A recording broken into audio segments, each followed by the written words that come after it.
Heavy rains which lashed sections of the island at the start of the weekend caused near misses in at least 2 communities. In Zion Hill, St. Mary, a man and his sons were almost killed when a tree came crashing onto their roof as they slept early Saturday morning. TVJ's Krista Campbell has their story. Right now, JPS, tears in my eye.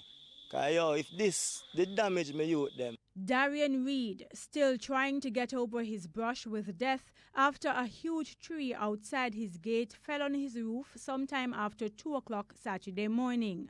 He said he and his 2 young children were sleeping when it happened. God make the wire up at the top here, so strong enough to hold up the tree so the tree could have slide. So it not drop in the middle of the house, so it just slide and drop on the part of the veranda there, so you see. He's upset that his efforts to prevent an incident like this were ignored. He says he's made contact with the Jamaica Public Service Company several times before building his house here. I sent numerous emails, I took pictures, I went there after the construction, and they still say that they cannot do anything because the trees are not located on my property. Went even to the parish council, sent emails to the political ombudsman, everybody. 4 times since me live here, sir. 1 piece of limb drop off of this and bust down the wire JPS come.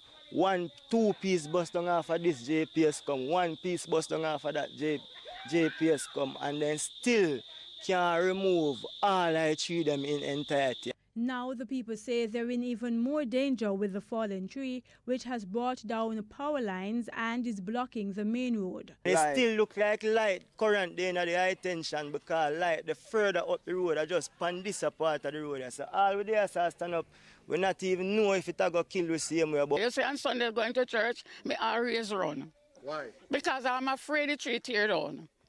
And it's not the first one. Sunday we were coming from church, and when our church brother, just as he reached nearby here, piece came down and he have to skip.